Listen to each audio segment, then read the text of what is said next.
school teacher in Oakland Unified School District. Our team also consists of Tracy Burt, who is our conference coordinator. She will be supporting framing for our keynote address and has really put her heart and soul into making these 3 amazing days of workshops available to all of us.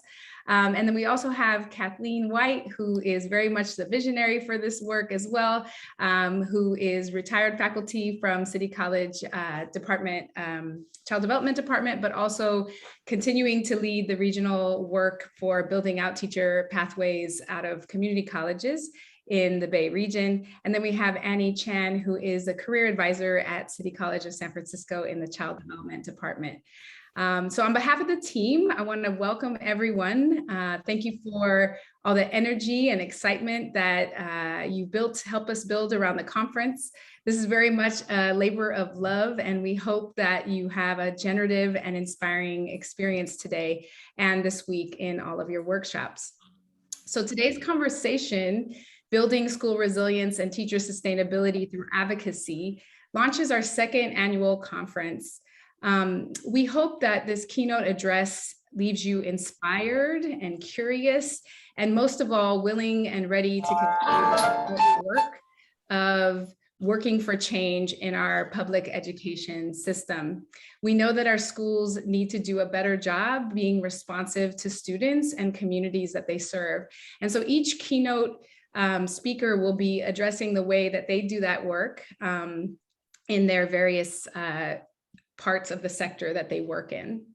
And we want a few announcements. So first of all, we're recording this session, and the recording of the session will be available for you on the Teach for the Bay website in a couple of weeks. So we're going to have recordings from the conference and from the various workshops captioned and accessible. And again, check the Teach for the Bay website in a couple weeks, and you can reinforce your learning and see maybe some of the workshops that you weren't able to attend. So that's one thing. The second thing is that we want the keynote address to be live and interactive. So use the chat to let us know what you're thinking, to affirm something that you hear. We really want the chat to be a place where you're engaging with the speakers. And then also know that at the end of the keynote, we will have a Q&A where we'll be pulling your questions and using them to have our panelists or our presenters dialogue with each other. And with that, I'm going to pass it over to you, Tracy. Great, thanks, Jerica. And I also want to acknowledge Jerica's work on this team. She's an amazing educator at City College and in Oakland as a high school teacher. And I used to work with Jerica when she was a teacher at June Jordan School for Equity, where it was always been so inspiring to work with you. So thanks for being on our team. And so I'm just going to do a little framing about where we are in the field. We know that we are facing a dire teacher shortage in our region and across the state, and especially of teachers who look like our students. And given the multiple impacts of the pandemic, those shortages have been intensified, and it impacts everyone. It's a workforce issue for every single sector because it impacts people who can't go to work because they don't have care. It impacts every child who deserves a high quality education. So this conference is really part of our region-wide effort to inspire, train, and support diverse, talented teachers to be the teachers that we need and that our kids need and deserve. So we also need TK to 12 public educators and preschool and infant toddler educators who know how to meet the needs of diverse learners, and while also working to make our public education system more responsive to student and community needs. So it's this individual classroom approach combined with a systemic approach to really address the systemic barriers that are especially our most vulnerable and historically underestimated communities experience.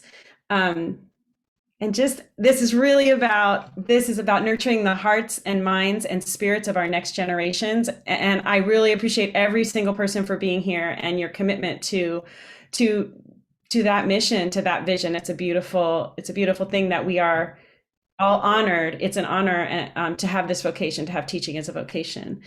And so we're really excited about this keynote for all of those reasons. And I'm going to start by introducing Dr. Lizette Navarette. And she is part of the California Community College Chancellor's Office. She is the Vice Chancellor of College Finance and Facilities Planning. And she is the California Community College Chancellor's Office has put out a call to action about equity for all community colleges to increase dialogue, to look at our hiring practices, to really actively strategize and take action against structural racism. So this has to happen at the community college level as well as the TK to 12 level for us to really do what we want to do. So Lizette, thank you so much for being here with us, and I'm going to turn it over to you. Good morning. Thank you very much. Very excited about this opportunity and the chance to connect with you. Today, I have the privilege of being at a campus. We are kicking off a student listening tour, and we're starting off at the college where our board of trustees, student board of trustee or board of governors member attends, and we're very excited to be here. It's the first time in almost 2 years that we'll get to hear directly from students and see a campus. So we're very excited about this work. And I'm excited to talk to all of you because you are the reason that we have successful students like our Board of Governors member, and students that are inspired to take leadership, students that want to see the success of California's community colleges. So let me begin by grounding us in what I know has been a very challenging time. And building from there, recognizing that we have important work ahead and all of you are ready to take the helm of that. As you know, California is battling 3 pandemics. COVID-19, systemic racism, and poverty. And as California's community colleges, what I like to call the people's colleges, we're called to tackle all 3. And so putting students first continues to be the driving force behind all of our actions taken by the California community colleges and all 116 of our colleges, especially during the pandemic, where equity-focused work is really going to pave the road for the state's recovery. So as all of you know, and as we're inspiring individuals to come and be faculty members, to teach for our systems, and to really advance and tackle this work, we have to be clear about who we're serving and the challenges that they're facing. So let's be clear about one thing. For too many of our students, finances continue to be one of the main barriers they face in achieving their goals. And the effects of poverty have the impact on the choices they make. And that's why in our work, we really are structuring to putting our goals around mitigating the effects of poverty and putting students first. And that means work in a variety of areas. So I'll highlight a few. One is ensuring that we have resources around basic needs, greater access to our students to the various supports. And then that means also the institutions that support these students. And so investments in equal employment opportunity, cultural competency, and diverse hiring. And that's where our future teachers and our workforce really comes in driving that work around social and economic mobility, and ensuring that we have the pathways across our colleges to elevate this important work. Let me highlight a few areas that we're very proud of that we offer as California's community colleges, as the people's colleges. One is dual enrollment opportunities. I know that here we have individuals that are from K-12, that are from community colleges, that are from 4 years. One of the uniting approaches that we have to teaching and learning is through our dual enrollment efforts. And in the past few years, we've done extraordinary work in dual enrollment and changed the old paradigm that made those opportunities available only to those students that were already scholastically advanced, and instead change the paradigm so that traditionally underrepresented students and students that weren't given the same level of access, had a chance to advance in their career, had a chance to explore college opportunities, to really test themselves in that new area. So we're very excited about this work. We thank all of our partners across systems that have really made it possible, for us to share with the legislature that this is a worthy policy, a worthy investment, and that these cross partnerships across segments are valuable, not only in our collaboration with other educators, but also in our collaboration for students and in building opportunities for the new California. Let me talk about another focus group. So we're in, we work with K-12, our partners in that area for dual enrollment. But on the other spectrum, we also work with our K-12 partners and across segments in supporting our adult learners. And as we reemerge from this pandemic, we really have an opportunity to support our adult learners. Across the state, the demographics we know are clear. We will be, we have fewer Californians, birth rates are much lower. We have migration patterns where we're not growing at the pace that California once was. But that means that we refocus on supporting the Californians who are here and the opportunities that they seek and need.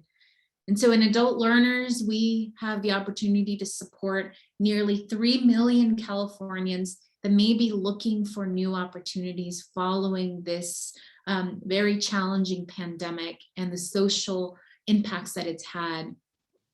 And so that means thinking about what it looks like for someone who's over 25 and working, what that means in supporting them.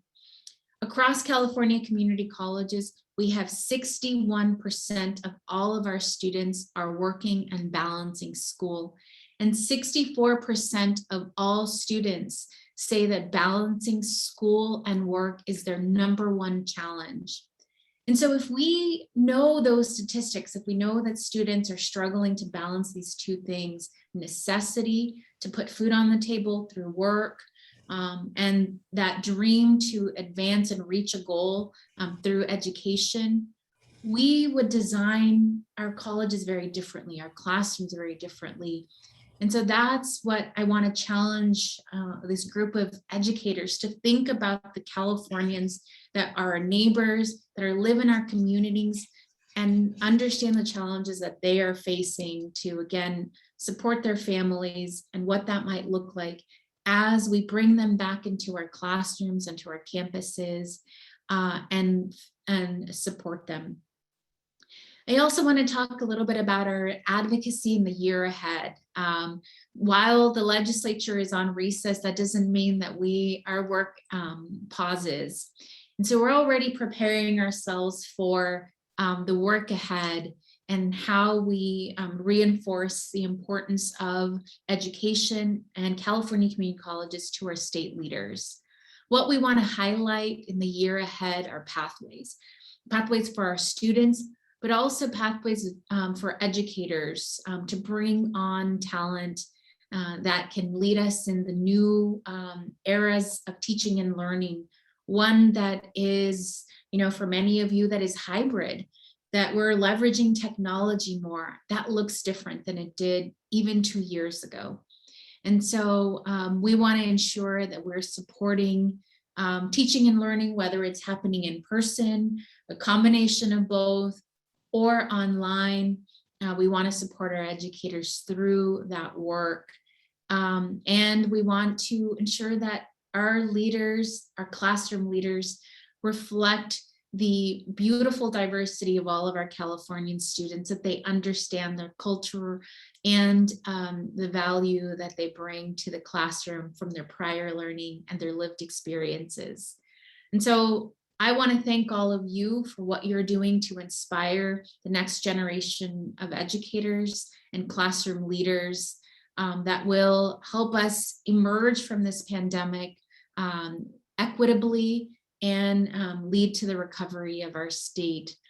Thank you again for the opportunity to connect with all of you. I'll turn it back over to Tracy.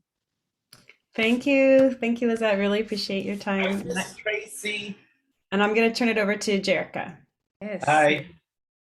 So our next speaker is Dr. Chela Delgado, someone who I've had the pleasure to know and learn from for the last 4 years.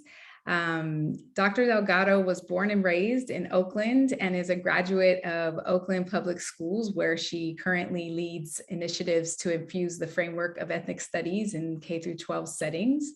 She's also on our executive board of the Oakland Education Association, our OUSD Teachers Union. She holds a doctorate in social and cultural studies and education from UC Berkeley. She's a full-time classroom teacher, and she also teaches courses in the School of Education at the University of San Francisco. She's also part of the core leadership of Teachers for Social Justice, which is a grassroots nonprofit teacher support and development organization in San Francisco and the Bay Area.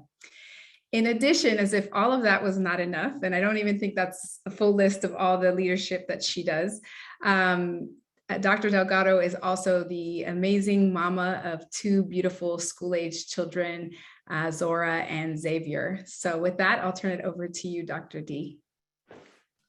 Thanks, Jerica. Hey, y'all. Could folks, if you're down, I've been seeing you introduce yourself in the chat. If you're open to it, if you could just take yourself off mute for a minute and say good morning, happy Wednesday, say hey. Good morning. Good morning. Good morning. Morning. Have a nice day. Happy Wednesday. Yay. Happy to be here. Chela Delgado. Hey, How are you? I'm good. I just had issues logging in. All right. So, hey, thanks for saying hi. Yes, so thanks, Jerica. I've never done a keynote before, so here we go. So yeah, I am an Oakland graduate, parent, and teacher. And so I was asked to talk a little bit about my story, my commitment to education, and sort of the theme of this conference, why it's so important that we continue to build and grow our teaching population, and particularly that we are supporting and loving teachers of color who enter this work, teachers who share backgrounds with our students. So I'm gonna be sharing a Google Slides presentation while I talk. So, but if you wanna, if there's things you like, please feel free to respond in the chat. If there's questions you have, I might not see it right off, but I'll try to sort of take pauses here and there. Oops, and sorry, let me bring up my PowerPoint. Here it goes. All right. So a little bit, yes, you may. So a little bit about me and my background. Because, I think that sharing with our students, building community in our classrooms is such an integral part of creating classroom community. I'm just going to share a little bit of my story with you so you have a sense. All right, so a little bit about me. This is a picture of my grandparents' wedding. Way back when. So my family, on my dad's side, we are proud Jamaicans. My grandfather immigrated from Jamaica when he was about 18.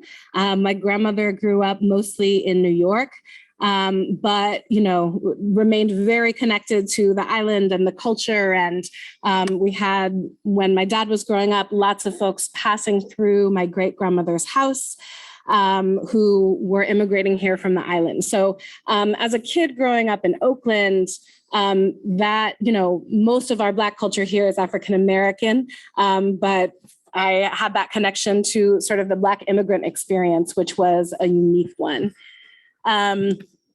This is my mom and my grandma in my grandma's kitchen in New York. So I also like to remind my students that, we think history happened so long ago. My parents got together just after the 1967 Supreme Court Loving decision that made their interracial marriage legal in many states. So my mom was white and grew up in California. My dad was a Black man who grew up in New York and later moved out to Cali. And I don't know if that baby is me or my brother. It's one of us. So when I was born, I was a kid who was being raised with a really strong foundation of Black identity. But, I came out really light. My hair was almost blonde. And so I was navigating schooling situations as a really light-skinned mixed kid, right, with the name Chela Delgado, which also throws everyone for a loop. Delgado is actually a Portuguese enslaver name. So my Jamaican family, way back, my ancestors were enslaved by the Portuguese, and that's where we got that name. We actually say it Delgado in Jamaica. But as a kid, I sort of often credit my teaching orientation to the fact that I was hyper aware of what was happening around identity as a kid because nobody knew I was Black. Maybe they thought I was white, maybe they thought I was Latina, but I saw very much what was happening with my peers, processing it as a person of color and as a mixed Black person, but not receiving the same treatment. Right. So I went to Oakland Public Schools all my life. I'm not in this picture. I'm not sure if I took it or I can't remember where I found it. But I went to Skyline High School in the 90s at a time when Skyline was majority Black. And, I was dealing at that time with some of the same challenges as my peers, getting challenged in hallways, running from conflicts, drama with friends. But I was experiencing all of those things as a student who had standard English passed down from my white mom and light skin. So my experience at Skyline was very different from my brother, who was tracked into lower level classes, who was darker than I was, or my best friends who had that same experience, right? So I was at Skyline in the heyday of tracking in the 90s when, the school looked like that picture, but I was primarily in accelerated classes with majority white and Asian students. I later graduated high school and went to Swarthmore College on the East Coast, which was a small liberal arts college, and looks like this. It looks like the colleges you see in movies. So it was also an experience when I really got an education and cultural capital, right? So all of these things that I knew I had access to in Oakland, I then realized there were people who had even more access, who were even more wealthy and privileged.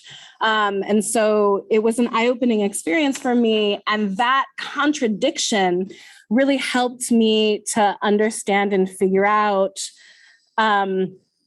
what I wanted to do and where I saw myself in relation to other folks.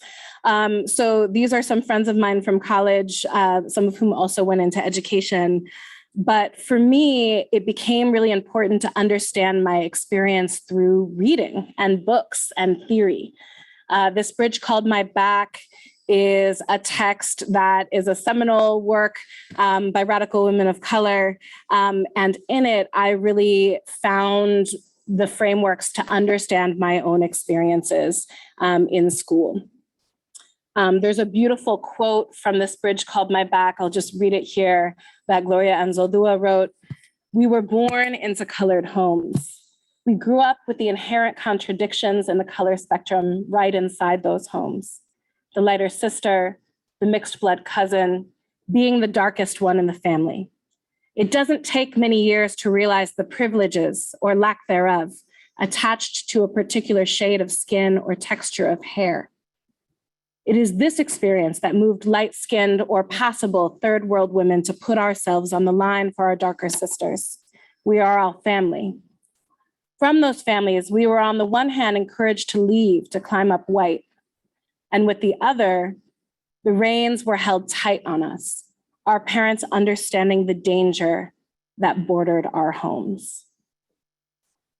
And for me, this understanding felt both like a call and a responsibility. That as someone who had experienced success in a traditional schooling system, but saw the flaws of that schooling system, saw the white supremacy inherent inside it, saw the ways in which inequity operated at both like the higher levels of funding and school district decisions, and also the more local levels of classrooms. I felt like it was a responsibility for me to go into education. And in addition to that, I realized I loved teaching. So I'm really lucky. It feels like work that I am called to and that I really deeply care about. So I became a teacher. This is me with some of my first classes at the school where I currently teach, Coliseum College Prep Academy, and June Jordan School for Equity. As I went back to teaching, I also was working on my PhD in social and cultural studies and education to really try to understand more of what my students were up against and what I could really do as a teacher to help them navigate those systems. So that's a little bit about me. I'm going to talk a little bit about my practice, right? So I came into teaching with all of these questions, with all of these understandings about my own identity and my own mandate to be an educator for social justice. So one of the consistent things I really thought about was, how do I balance teaching my students tools to survive and possibly thrive within these oppressive systems with social justice analysis and action? How do I balance those things? And a big guiding light of this is, if you've been in an education class, you've likely read Lisa Delpit, who is one of the most amazing educational theorists, in my opinion. But she writes with a lot of insight and wisdom about the culture of power. So she writes specifically about the challenge of being a young Black teacher wanting to explode the system and coming to the realization that she and the colleagues who she believes are her fellow revolutionaries are not actually always serving students by not teaching them how to pass standardized tests, right? And she realized that, in fact, the old school teachers and their kind of old school systems are giving students that insight into the culture of power. Right. And so she urges that what we have to do as educators is make that culture of power transparent. Like one of my former mentors used to say, like helping Morpheus, like Morpheus helping Neo see the Matrix, right? Because there is power inside of schools. We all know this, right? We all know that there's both explicit rules and implicit rules that are not always stated aloud, but that there are certain pieces around who knows how to raise their hands, who knows how to walk down the hall quietly, who are the people earning the praise of teachers in the space of schooling. And that all has to do with the culture of power. So as I became a teacher, I wanted to think about, well, how do I teach explicitly this culture of power? And how do I do it in a way that's meaningful to my students and doesn't center that culture of power and dismiss the important experiences and cultural realities that they are bringing into my classroom. So I'm going to talk a little bit more about how I use theory. And, you know, some people are afraid of theory. I love it. This Bell Hooks quote really sort of is why I love theory, that she writes that she came to theory because she was hurting, that the pain within her was so intense she couldn't go on living, that she came to theory desperate and wanting to comprehend and grasp what was happening around and within. And that theory was a location for healing. For me, the more I learned and taught myself, the more I could understand, how do I operate as a social justice educator and accountable educator in the classroom. So the first way I do that is I work on centering student stories, and how do we connect theory to self? This is a video project that my students did last year when we were all on Zoom. And the assignment was to sort of think about what is the organizing motto of your life? What do you deeply believe, and how did you come to that belief? So I'm going to share one of those videos with you.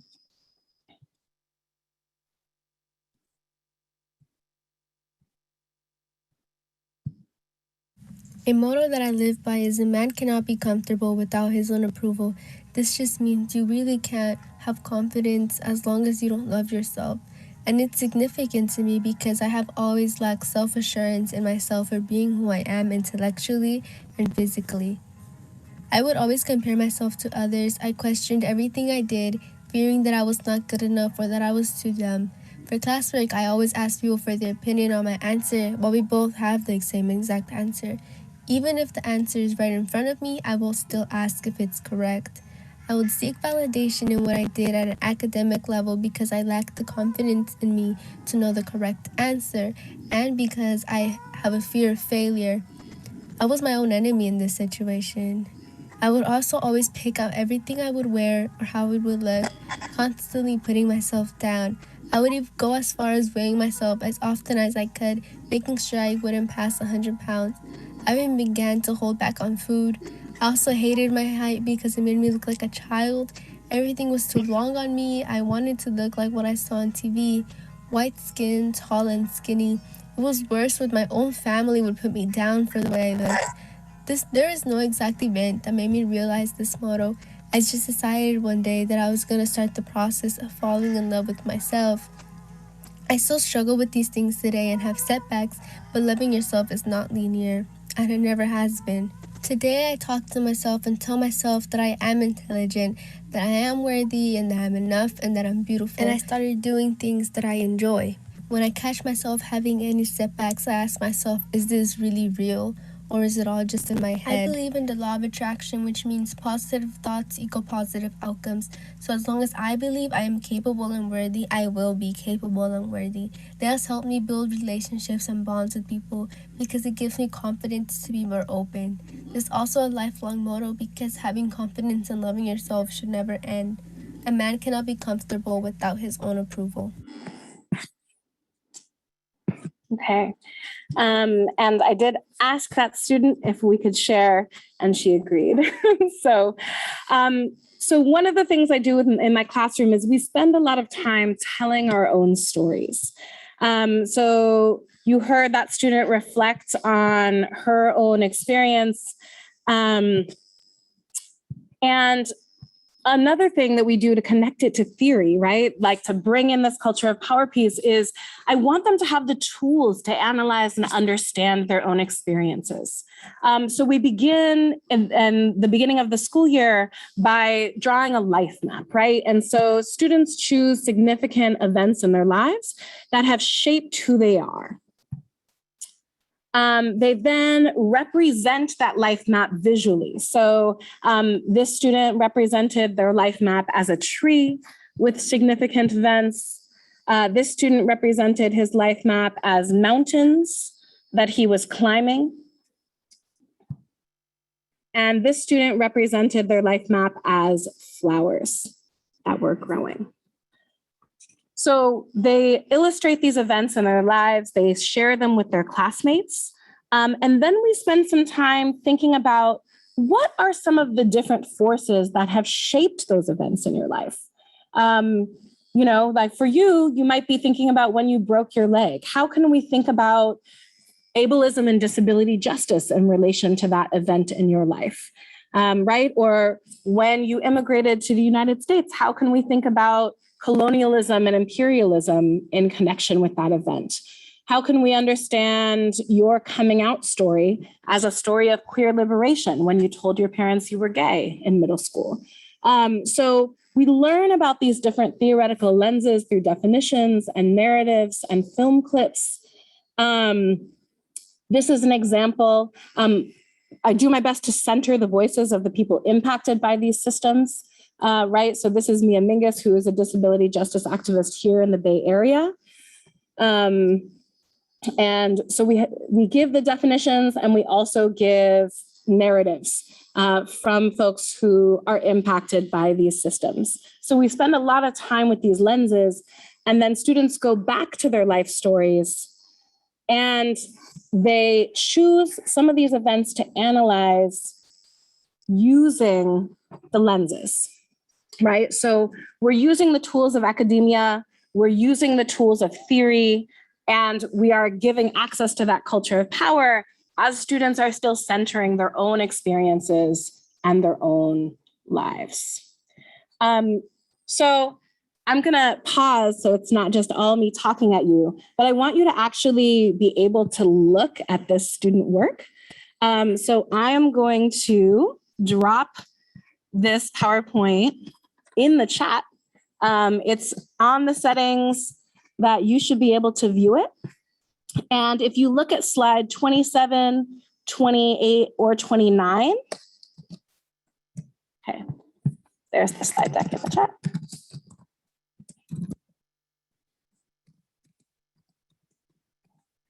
Oops.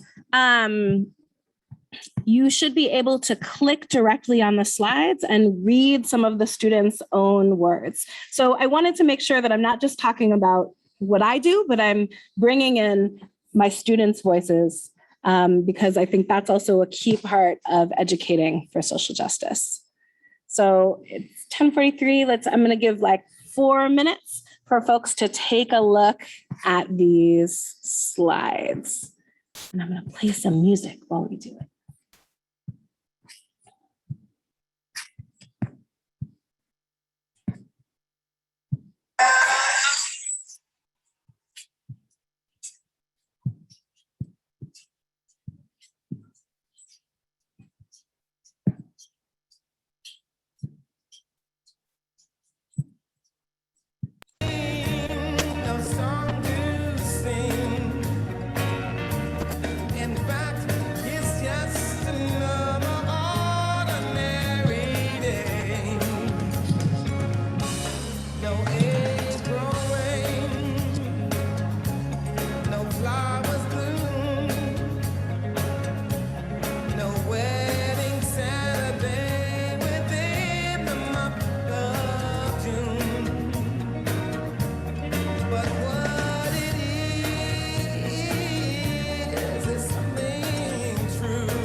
Okay. Hi, I'm going to come back. So I hope looking at that student work was helpful. Oops. All right. So I want to just talk about one other piece of how I've worked to balance this question of bringing the culture of power in so that it's accessible to students and centering their own stories at the same time. So one other piece of theory I deeply love is Tarioso's work on community cultural wealth, where she talks about the richness, the cultural richness our students bring into the classroom that's not always valued and not always seen. So she identifies these forms of capital, aspirational capital, believing, right, maintaining hope, familial capital, social capital, cultural capital, linguistic capital, resistant capital, and navigational capital. So we study these forms, these parts of theory as well, and think about it in relation to our own lives. So one of the big assignments we also do toward the beginning of the school year is think about, well, how do I personally have these things in my life? So students are analyzing this theory that is written at the college level, and then connecting it to their own lives. So this is one of my students' presentations that she created. She's now at UC Davis, where she is identifying, this is the aspirational capital I have in my life. This is my parents feeling proud of me. This is the linguistic capital I have in my life, that I know how that my mom reuniting in Mexico after 18 years, my family still speaks Spanish. I have that ability to speak Spanish and translate. The familial capital of feeling connected to a family type structure here on our campus and celebrating Dia de los Muertos here with Baile Folclórico. The social capital of networks. This is the student and some of her peers at their internship with Cosa Justa Just Cause. The navigational capital of her getting through obstacles to reach success. And the resistance capital to stand up to systems of oppression. So those are some of the ways in which I seek to empower my students with those things, with those sort of ideas and texts and language and vocabulary to understand their own experience as part of a bigger process. And one final thing I want to just say is being a teacher is incredibly difficult, right? Schools are often asked to do the work of solving broader problems in society, to solving the work, to solving the larger problem of white supremacy, to solving the larger problems of poverty, right? We know that we have responsibility to take that work on. We also know that those issues exist both inside and outside of school, right? That when our students come to us in kindergarten, inequities are already there. So it's difficult work, right? And we have to find ways to sustain ourselves. So one thing I want to say, just because I know many of you are in education or thinking about education, is part of the way I've continued to do this work is through my community. So as Jerica mentioned initially, I am a member of Teachers for Social Justice. I've been a member of T4SJ for, I think, probably 15 years at this point, right? But this is a community of educators who continues to inspire me and to demand that I am doing the best work possible for my students. That the days when I'm tired, the days when I don't feel like it, the days when the issues feel too big, that it's possible to bring moments of joy and liberation into the classroom. So these are images of us preparing for our conferences in 2017, in 2018, and then the top image is the Zoom conference we did last year during shelter in place, right? And T4SJ approaches this work through, we make sure we continue to do work on ourselves and expand and grow and better ourselves. And if we haven't thought deeply about our own internalized homophobia, to think about it and confront it. If we haven't thought deeply about what disability justice is and how it should manifest in our classrooms, to think about that. So we start with the self, We then expand to how can that look in our classrooms and schools? And then we dream of how that can look in society. And we do that work through collectivism, through analysis, and through love. So education is difficult work. Attempting to be an educator for social justice is even more challenging. So I just want to say, get you a community if this is the work you're choosing to do. And think about those real questions of how we can prepare our students for this world, give them those academic tools, and also do it in a way that doesn't devalue who they are and where they come from and what they bring, right? There is a way to bring those things together and for the betterment of our students and our communities and our classrooms. So I'm going to stop there. Thank y'all so much for listening and dropping things in the chat. I appreciate you, and I look forward to hearing questions when it's time for that. Thank you so much, Chela. That was amazing. And I really encourage you to drop some appreciation for Chela in the chat, and your questions we'll be moderating at the end of the session. So I am really excited to introduce Kareem Weaver. He's an East Bay native, also a longtime educator. He's been both a teacher and administrator in Oakland Unified School District. He's a senior visiting fellow for the National Council on Teacher Quality. And he serves on the NAACP Education Committee in the East Bay and was recently appointed to the California NAACP committee.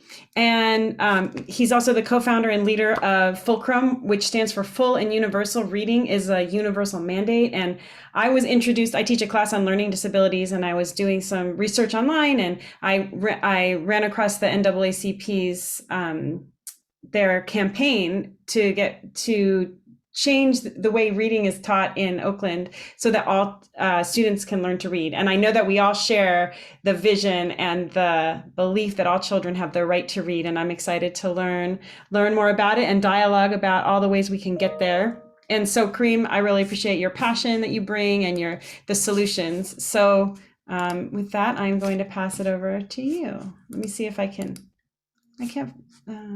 where did Kareem go? There you are. All right, let me spotlight you. Let's see. I'll spotlight you in a second. That's no problem. Thank you for the introduction. I appreciate it. Good to see everybody here today. I enjoyed listening to Sister, you said Delgado, as the family pronounces it. Nice to meet you. I've actually been at CCPS for a while. I know the principal very well, through new leaders and others here as well. For Oakland connections and just in education in general. I see Liza Finkelstein here and some other folks that I know. I appreciate the invite. I'm looking forward to this. I got about 25 minutes, and I'm going to, let me just tell you, I'll tell you a little bit about myself, and I'll give you my spiel, but I'm going to try to recruit you into the profession long term. I need you in there. I'm gonna be upfront about it. I'm gonna tell you why. I'm gonna tell you why it's so important, and I'm coming for you. If you're here, it's for a reason, right? So, and I'll explain why that is, what time we're in now in terms of education in the arc of social justice. I'll try to be as efficient as possible. But first, a little bit about myself. Born in Oakland, raised in Richmond. So I'm an East Bay guy, born and raised out here. And I grew up in the late 70s, 80s, early 90s, basically when urban centers were hot. Very hot. This is the crack epidemic, which many of you probably either know about or read about. It was a crazy time. It really was. And I had a front row seat to a lot of things I probably shouldn't have had a front row seat to. I'll leave it at that. But I'm here, I'm stronger for it. And I'm still going. And I taught for a long time. I taught in Oakland and in South Carolina. I was in the juvenile justice system in South Carolina as an administrator. They didn't call them principals, an administrator. And also a teacher in Epworth Children's Home, which is like an orphanage, basically not like an orphanage, it's an orphanage, and also group homes for boys, also in Wilk Society. And that was before I came to Oakland, came back home to teach and just to get after it, and did that for a long time, loved every second of it. It was hard, but I loved it. And yeah, I'm an educator through and through, and now I work with FULCRUM. We're really going after reading literacy. We understand that literacy is the heart of social justice. You can't have social justice without literacy. I don't care what we talk about. If you can't read, it's all bad. You can survive, but it's going to be tough. There's a reason why 60% of the homeless are illiterate. There's a reason why 80% of people who are incarcerated are functionally illiterate, 48% with dyslexia. There's a reason. This is the information age, and this society punishes people unmercifully if they can't read. And I'm not just talking about being able to say cat and hat. I mean to be able to read, to comprehend, and understand. If we were in the Bronze Age and you didn't have access to bronze, we'd be talking about that, right? But this is the information age. What else could we be talking about? Can you read or not? If you can't, guess what? This society is coming for you.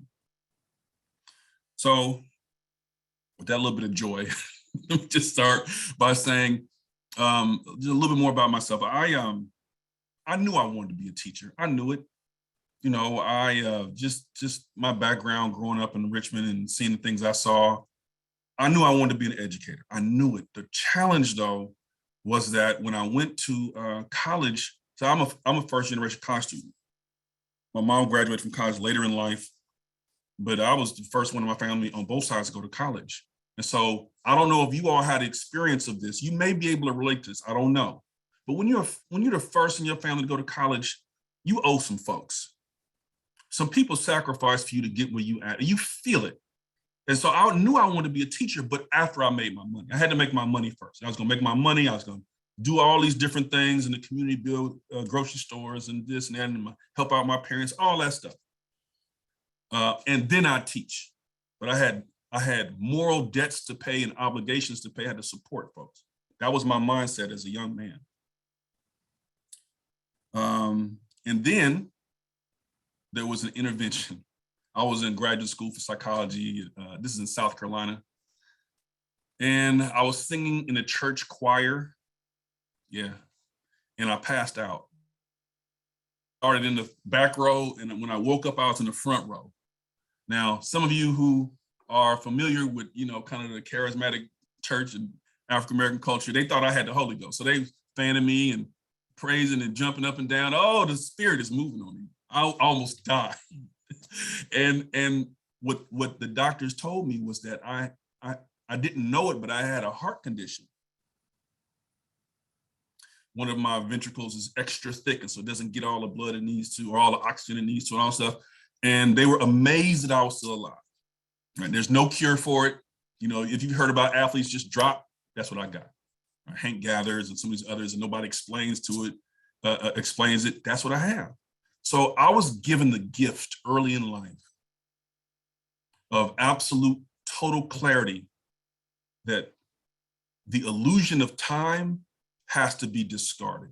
We oftentimes think, especially when we're young, we think, I'll get to my purpose and my calling after I do this, after I do that.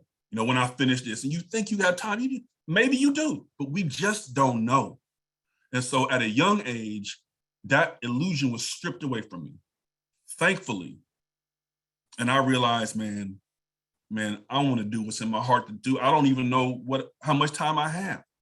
So I became a teacher, and I had all the guilt that comes with that. My family was struggling, and I was the best hope to not struggle anymore economically. And then I'm gonna share my screen just for a few slides. I put a couple together right quick. And then this woman, I had a conversation with this lady right here. This lady is, you see her, Rodessa Rue. And this is my grandmother, my maternal grandmother. She raised, she's from Louisiana, but spends most of her time in Parchester Village, which is like a country area of Richmond. And I valued her perspective. And she told me, and look, she'd been a domestic, which is like a servant, a house person, a domestic worker for 50 years. 50 years. I hated it. I hated the fact that my granny had to clean up behind people, wiping people's butts. I hated it. I loved her for her sacrifice, but I wanted her not to have to do that anymore. I'm talking to somebody out there who understands the sacrifices your elders make. And she said, you know, when my friends and I get around and talk, because her and her friends, they would talk, okay, whose kids are doing what and whose grandchildren, yeah, they would talk. And she'd say, we don't talk about who's doing well. We talk about who's doing good. So she said, baby, and there's a difference between doing well and doing good. You can do well and have all the homes, but you ain't doing no good. And she said, go ahead on and do what you've been called to do. So with that, oh man, that lit me on fire. You couldn't stop me. I was like, I'm teaching through and through. So I start with there because that's part of my why. And then I want to go into this. So every generation has to figure out that why. Why are you here? What is your mission as a generation? You're either going to fulfill it or betray it. And the reality is every generation has a different calling. You know, we're not asking you, and like I say, I'm making my pitch up. We're not asking you to walk across the Pettus Bridge. We're not asking you to, it's not the time where people are sicking dogs on you and, you know, hitting you with barbed wire billy clubs and lynching people. I mean, there's still some of that, but it's rare, you know. It's rare. Sometimes we think the social unrest of the day is the most traumatic ever. Look, we got our iPhones and we swear that it's just, this is probably the best it's been for folks, social justice wise, in the history of this country. It's just, we got the iPhone now so we can see it. But if you drain those swamps, if you go on those back roads and hear people tell the stories, they be like, man, they got it good. Now, having said that, I want us to be attuned to the time we're in now. And why this move for social justice is so important and how education factors into it. So,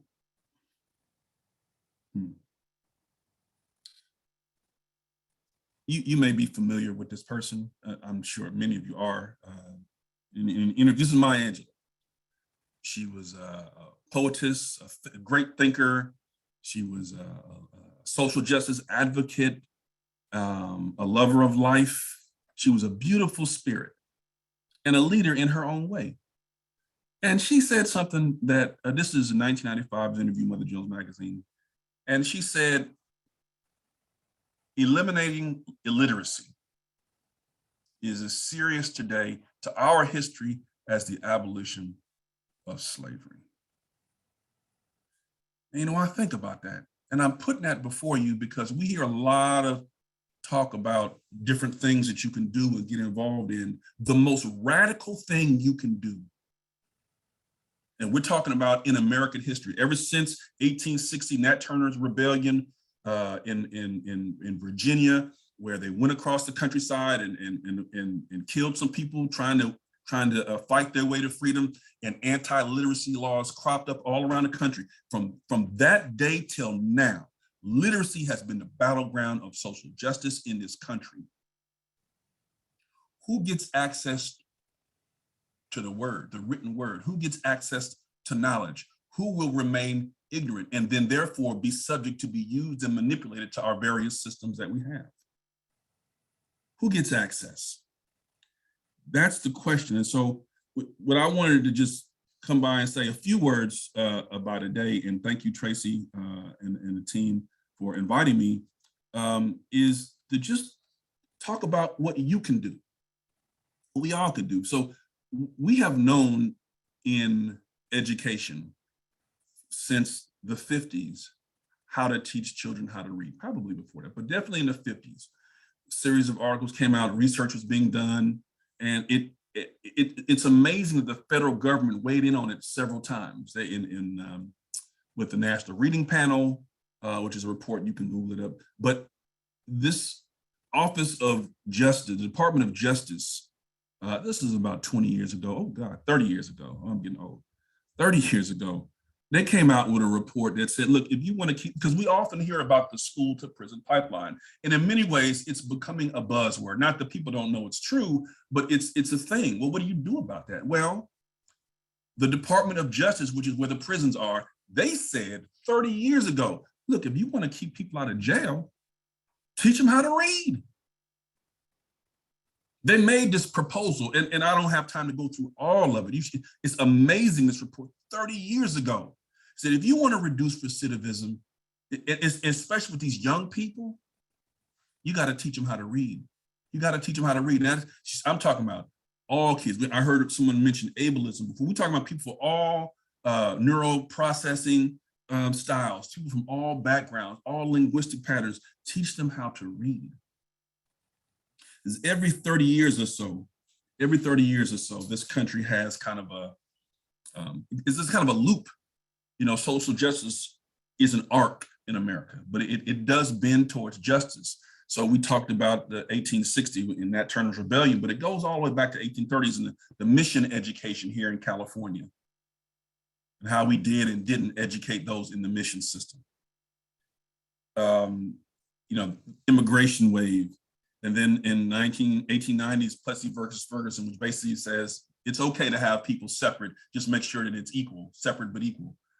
And then, you know, like all the way to 1950s, 30 years later, Brown versus Board of Education. And in the 80s, the Department of Education was created. And then now in the 2010s, we're in this next phase of saying, okay, legally now, this is the first wave where there aren't legal restrictions, structures in place, the larger systems. And you can debate it ideologically, philosophically, but in terms of federal law, in terms of what's on the statutes, we're supposed to be okay with everyone having access now. So what do we need from you? I'm gonna just go through this and talk to you a little bit. I'll show you this image, then I'll take my screen off and just talk to you a little bit. So you see the chart there. And what we have, I've taken this chart and I've shown it to superintendents and CEOs and all the folks, state superintendents of instruction, a couple of states, and they all say the same thing. They say, man, that's our data. That's our kids. We got about 35 to 40% proficient in any 1 year. That's most systems. It could be lower, it could be higher, but that's about what it is. You look at the NAACP scores, it's about this. But then you have these folks right here, the majority of kids. This is the majority of kids. And this is the reason why I agreed to come speak today to you all, to this specific group of folks that are here today. We really don't have people to go after these kids right here. The training hasn't been there because we have been experimenting with different methodologies of how to teach reading, even though the research consensus is clear and the brain science is clear. We have what's called a learner's bias in education. What that means is most people in education are in these top two groups. Most of our teachers, most of our principals, most of our academic officers and superintendents and board, they're the survivors of this system. And they can pretty much learn to read in a variety of different ways. You will hear conversations with these folks here, and they'll say things like, oh, well, there's no one way to teach reading. There's no one way. And they're right. They're right. And those are arguments you can afford to have. Those are arguments and discussions of privilege when you're in these groups. Well, there's no one way. There's lots of different ways. And then there's okay, fine. How many angels dance on the head of a pin? Sure. But if you want the majority of kids to learn how to read, you got to go get these guys. And they need it a certain kind of way. And newsflash, when they get it this way, these guys are okay too. They're actually advantaged by it. Believe me, when they learn Latin and Greek, they're okay. They do fine. Now, having said this, what is it that they need and why does that relate to you? All right, I don't know how much time I have left. I'll try to be quick. Some of you here may find yourself in this group. If you're in this group, it means that maybe reading came difficult for you. Maybe you have dyslexia. I just found out last week that my youngest child has dyslexia. Just found out. She's been struggling all this time. We didn't know what to do, what was going on. We just found out. It is something that the California Department of Education says is one of the biggest reasons for low achievement in reading in the state. Yet most of our schools of education don't really touch it. So somebody has to be willing to go get those kids. More than likely, it will be people who have the frame of reference of having struggled to read. It'll be people who said, I had to learn a second language, or people who need it done in a structured way. because they'll be able to, let me stop my screen sharing. Those folks, they move differently. They move, I can tell the principals and the teachers who they, either they had dyslexia or they had to learn to read a certain kind of way or they need it structured, they move differently. They just, their debates, their conversations, because they know what Maya Angelou was saying is real. And oftentimes when we go into school districts or systems or what have you, the curriculum might not match up with the science, the leader, the principal and the other teachers, they may not know that have been trained to teach reading. So what is it that you do? Here's my pitch. We need people in the profession, paraprofessionals. We need people who are teachers' aides. We need people who are future classroom teachers, early childhood folks, who are willing to be learners, who are willing to say, it's my turn. They raise their hand and they say, it's my turn. I understand that that's the battle for this generation. Now the pay isn't all that great. You can make a life out of it. I did for a long time, but it's tough. You got to be wise with your money. At the same time, there's nothing more fulfilling than a life of service and purpose. Nothing, nothing. And we need foot soldiers in this battle. We need people to say, listen, I understand the conversation in the lunchroom is this. I understand all the dogma, all the conversation, all the assumptions. It's almost like the groupthink mentality. Well, we're doing this. We like this. We need people who are grounded enough in their own reality and their own background to say, you know what? Hold on a second. Based on what I don't know, I'm willing to take a learner's stance. And I know that nothing here is sacred other than the kids I'm serving. So I'm going to learn. I'm going to ask questions of my university, my college, of my principal, of the materials that I'm being given. The American Federation of Teachers came out 20 years ago and laid this exact thing out. People pretty much ignore them. Go to their website, look at effective reading, an effective reading program in the 5 components. AFT does a great job with this. You're going to have to be a person that's not going to follow the herd, because this is not sexy. I think literacy is sexy, but listen, very, very few people are like me saying, woohoo. Instead, there are other things that are more shiny. There are other things that we can glam onto because we want to do right by kids, and that's okay. But like Mother Maya said, as important as the elimination of slavery, social justice and anti-racism is like humidity. You really don't feel it when you're in it. It's only when you come to a new situation or leave that environment, you say, oh, wait a second, I breathe differently now. So I always find it interesting that when we're in the middle of it, we think we have it perceived. Okay, well, that's the very definition of institutional racism. You can't see it. Everybody around you is doing it the same way. The books are saying the same way. The principal is saying the same way. The Board of Education is saying the same way. The superintendent, the chief academic officer, all are going in this direction, and your kids are over here. We need people who are more interested in purpose than belonging. I'm willing to be a learner. I'm willing to say I don't know. And my background, and everybody here is different. Everybody has their own background, their family situation. We need people who are saying, my background compels me to advocate for those who can't advocate for themselves, and do it in a way that structurally is belligerent. Structurally, teaching a kid to read is a belligerent act of resistance, and being willing to navigate the politics and to just focus on research and learning and develop a community, as Sister Delgado was saying, of folks who are willing to be seekers like you and ask questions and talk to people. See, we're so tribal in education. Look, you have groups. It's almost like, but it's like groups. This group here and that group there, and very rarely shall the groups meet. We need people who actually say, let me go talk to them. What are y'all talking about? Oh, you think that? Really? Where did you learn that? So I encourage everybody here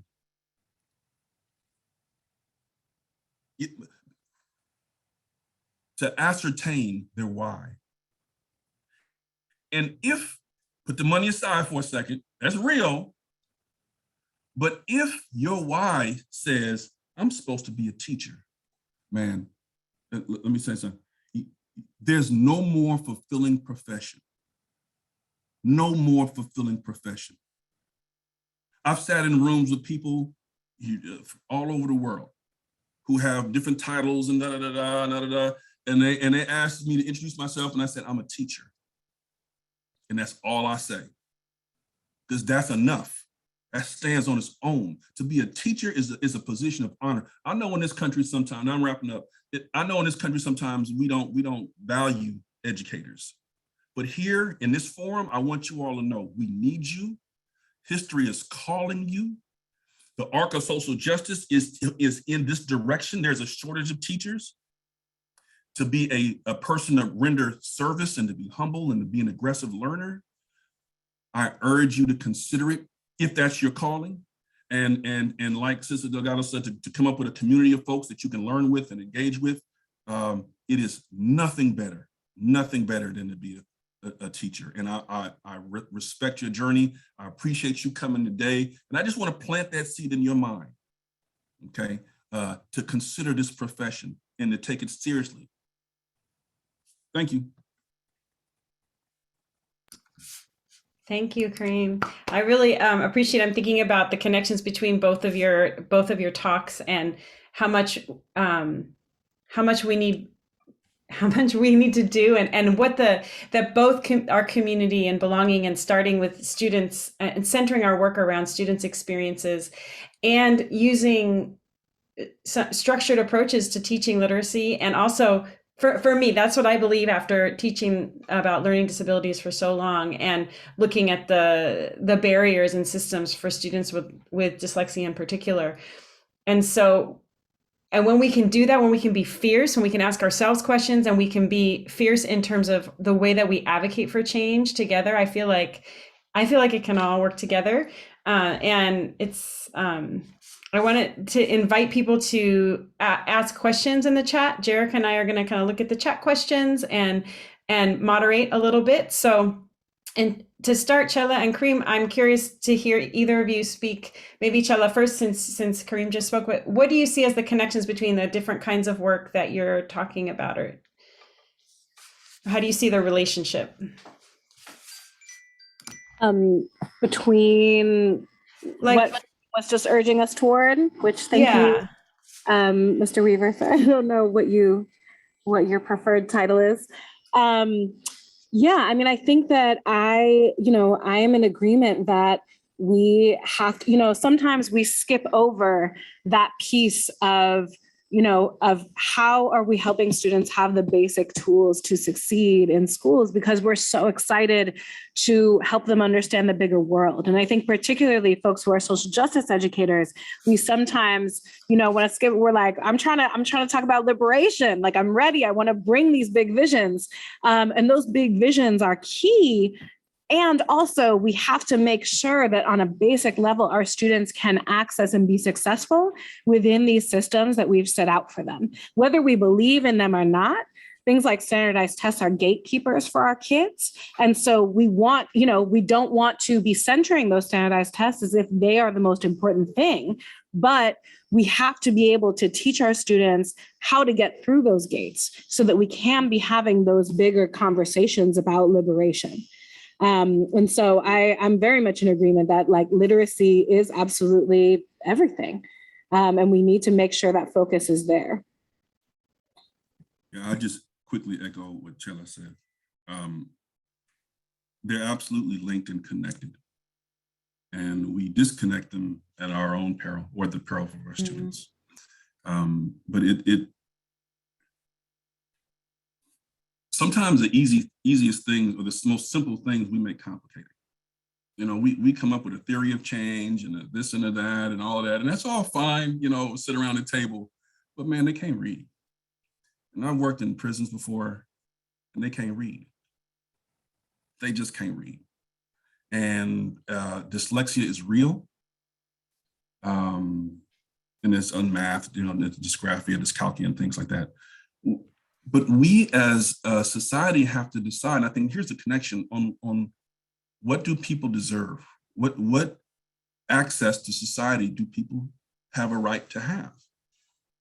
And if we as educators believe in a more just society, one that has access to opportunity for everyone, our young people, not segregated by skin or language or whatever, then we have to figure out, well, what are the things that they need to have that access? The ability to think and to reason, the ability to decide for themselves, the ability to access information. Those are the things. So I think that's the connection.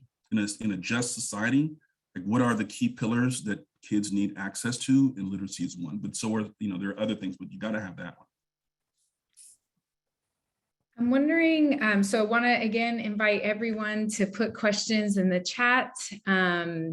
We can take this conversation in many directions, and I want to kind of pivot a little bit, but it's connected and relevant. I think that one of the challenges that we face in our field is people leaving the profession in the first 5 years. And they do that having committed a considerable amount of time and energy to get there, right, with the dream that all of us and our presenters have had, right, and shared about. So I want to bring up this idea of sustainability, because I think the truth is that if we have a great policy, but we can't keep the teachers in the classroom to get the training they need to become really good at their craft, which I would argue, I don't think I really started making headway on in the first 5 years. Like, it took me a long time to get really effective with my students, and I still have a million questions and issues that I'm working on, right, as we all do.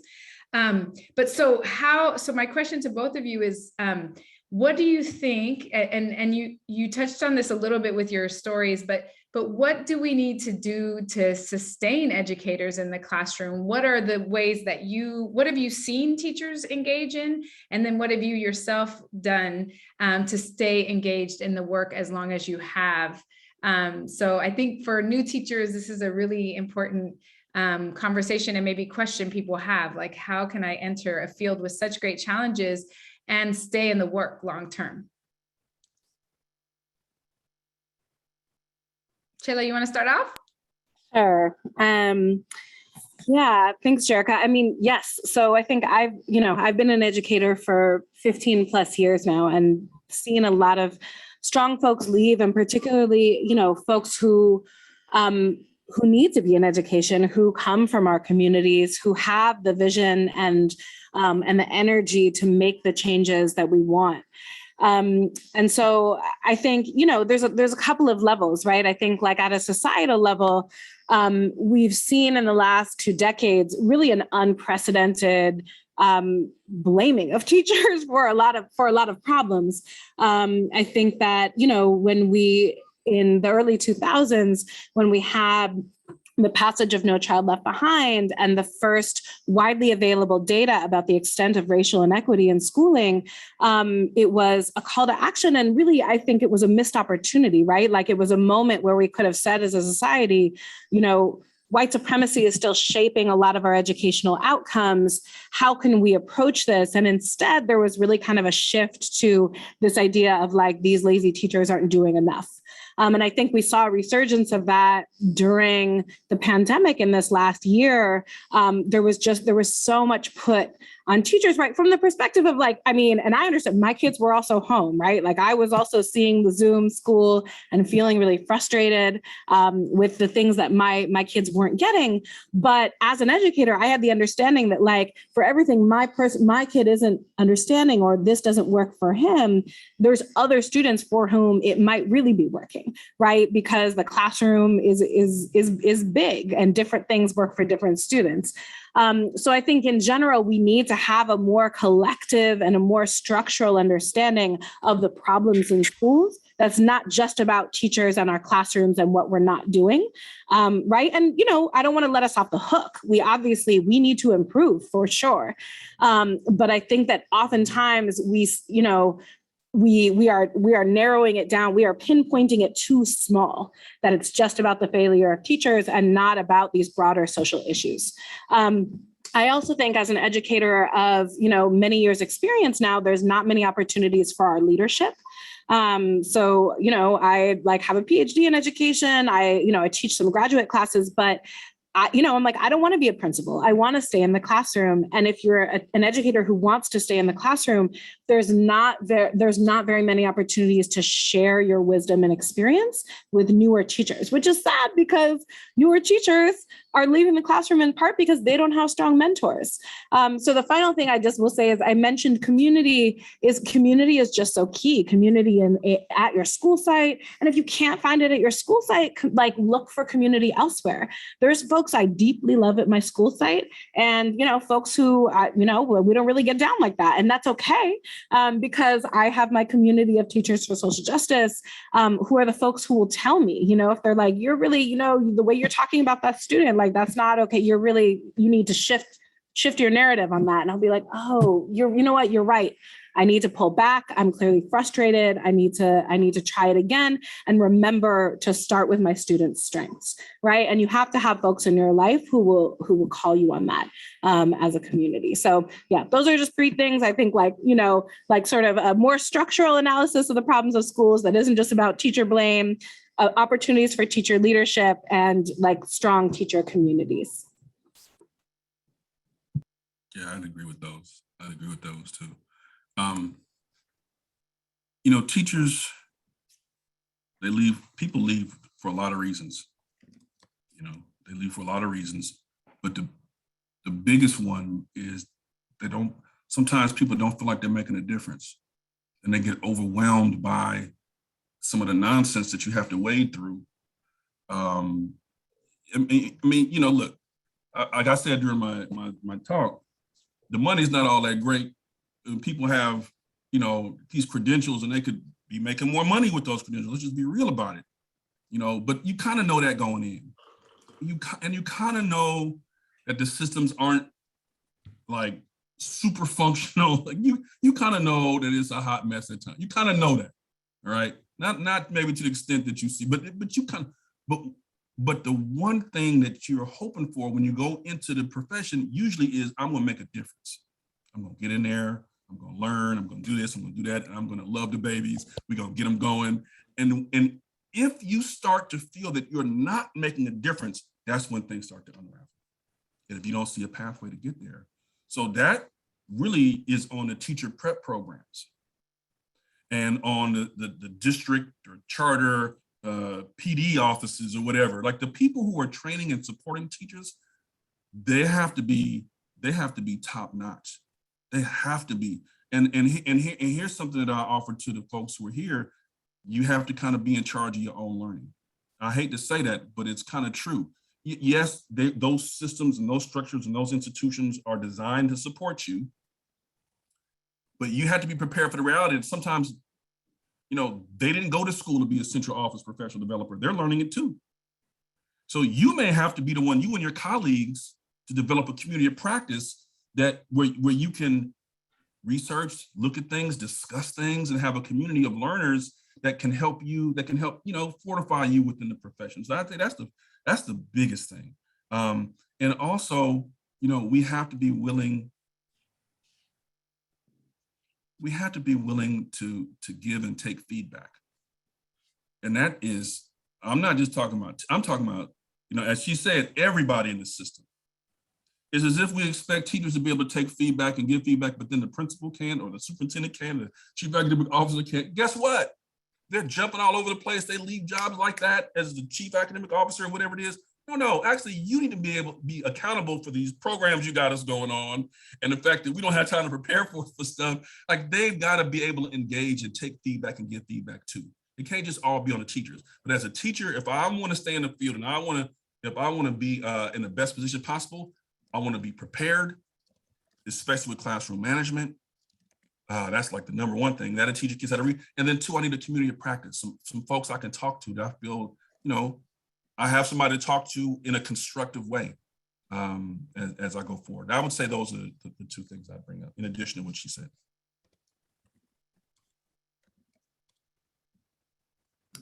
Thank you both. We are at 11:30, but I really would love to continue our dialogue. But And if you're available to continue for a few more minutes, I'd love to keep talking. And I also recognize I want to respect your time and what we invited you here to do in terms of being here from 10 to 11:30. So Kareem and Chela, I kind of leave it up to you, and then participants can decide how long to stay for themselves. But do you have a few minutes to continue, or would you like to wrap it up? Yeah? Okay. Chela, does that work for you? Thank you, Mrs. Burt. You're welcome. Thank you for being here. I'm not able to attend the 1 p.m. mass because I have that. Okay, that's okay, David. No worries. Yeah, so no worries. So I'll remember to email us so we don't have any technical issues. Okay. I will. Bye. Chela, do you have time? I know you're in the classroom. Do you have time for a few minutes, or is it? Yeah, I can do a few minutes. I was just putting in the chat. I do have to go check and close out my class. Someone's covering right now for me. Thank you. Okay. We can do like 5 minutes, maybe, just like any other, and definitely any questions in the chat. Jerica, do you have another question on top? I loved your question.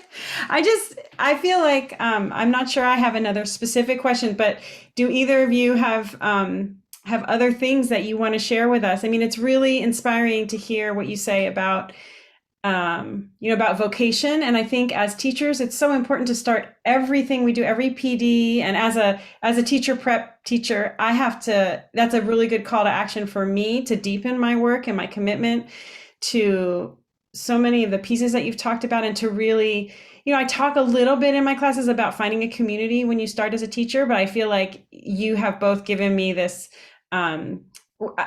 a charge to really take that forward and really deepen that commitment and how we talk about that. And there are programs out there that are doing that that we're working on at City College, and I want to find more ways to do that. So I appreciate both of those calls to action, and the way that we can weave this together, because we do as teachers have so much power and privilege as teachers in terms of what we do and the impact we have on children's lives, and we get to decide how we use that. So maybe we can just open it up for closing thoughts. Yeah. Tracy, can I just thank everyone who, in the chat, we have people that have to hop off. They're going to other workshops or other things. So thank you all for being here also. And thank you to our speakers. Yeah. Chela, Kareem said for you to go first since you have to go. He cedes the floor. Thanks. I mean, I think that I will just leave with the thought that, I mean, I want to pick up the thread around you being responsible for your own learning. I think as an educator, unfortunately, our even in the most amazing teacher education programs, there's so much that, like, while you're reading theory about education, it's difficult to sort of to take those ideas when you're not in the classroom yet, right? And then when you're Oh, bummer, we lost you for a second. Oh, okay. Oh, yeah. I see. So you were saying that when you're not in the classroom, it's hard to implement. Yes.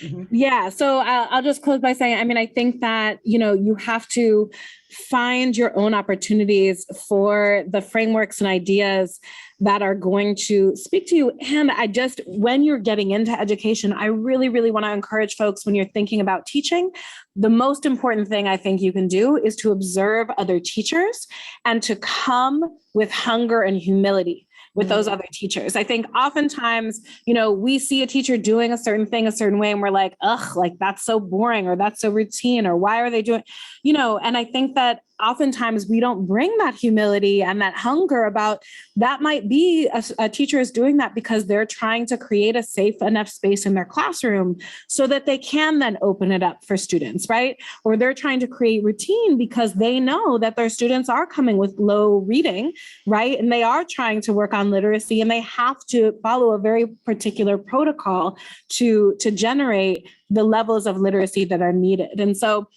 I think oftentimes teaching is such a weird thing because you're in a classroom like by yourself, and no one sees your best moments and no one sees your worst moments who's a peer, right? Like your students see it. But I just, I've learned so much by watching other teachers do their thing, and everyone has their own style, right? So like there might be teachers you admire who are amazing, and like your vibe is not their vibe, and that's okay. You have to find your own vibe. But I think the best way to do that is through observing other teachers. And again, just really having the humility and the hunger, the curiosity to ask them why they do things the way they do things. Because oftentimes I think there's a lot of thought and wisdom that have gone into how things are structured. And people don't always ask us that. And, oftentimes like we're really proud of our craft. So anyway, I just want to encourage folks, go watch other teachers if you are learning to be a teacher. I think that that's really key. Great, thank you. And I see a hand up, but before we take your question or comment, Kareem, I'd like to ask you for your closing thoughts. Sure. So you had asked earlier about sustainability, and I want to be forthright. The need is so great that the profession will take as much as you have to give. And you are to be commended as an educator for giving as much as you can, but you do have to have some guardrails. And that means different things to different people, right? So I paid a very high price for how I approached my teaching. I was like, I gave everything I had. And there was nobody to tap me on the shoulder and say, hey, man, you need to go home. Or, hey, man, like it was just, I was over the top. It cost me a lot. And I don't want that for others. Nobody should get divorced because their spouse never sees them. No one, like that's real. So you have to, and so what you can do is put in some guardrails for yourself. So for example, and this would go for administrators too, but definitely for teachers. On certain nights, you have to cap it. You can't stay up all night every night. You can, but it wears you down. You have to have the people around you have to know when they get you. When are you, and not just half your attention where you're with them, but you're thinking about the lesson. No. Fully present with the people in your life. You have to schedule that the same way you schedule things in your school day. You got to schedule time for yourself and your family so that you can be sustainable. That's critical. Two, I'd say, I'll leave it there. I could go on forever there, but sustainability is real. And you have to set up things and be intentional about it, not just hope that you figure it out on the way. Set up structures that make sure that you get there on time. I'm talking about home. Get home at a reasonable time. Take care of your body, take care of your spirit, take care of those you love, but have specific times where you turn it off. I'm not talking about summer. I'm talking about during the week, turn it off. I coach my daughter's softball. I had to be at the practice. I had to go. So it forced me to plug in, even when everything I was wired to just go. So I would leave that in terms of sustainability. Make sure that you take care of yourself. Make sure that you are connecting to the ones that you love in a systematic and a structured way so that they know when you're going to be available.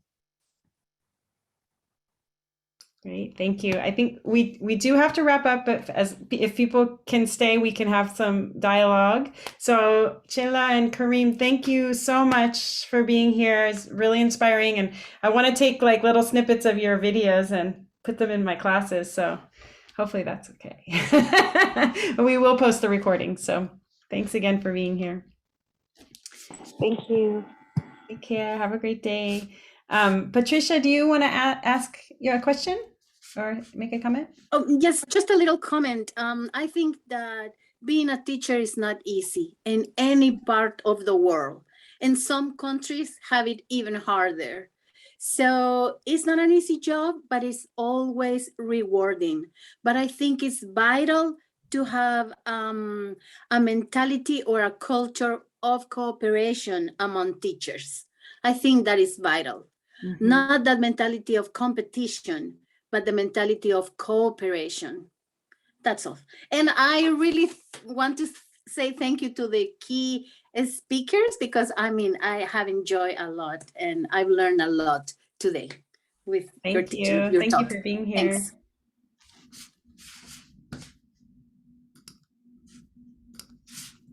Anybody else have comments or questions or things you want to discuss a little bit before we close all the way?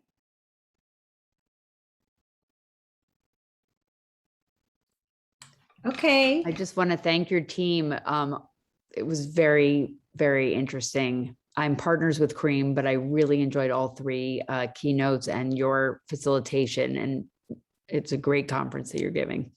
Thank you. Thank you for being here. Neil, were you going to ask something or say something or no? Okay. I didn't know. All right. Bye. Thank you. Bye. Thank you, everybody. See you. Take care. Thank you very much.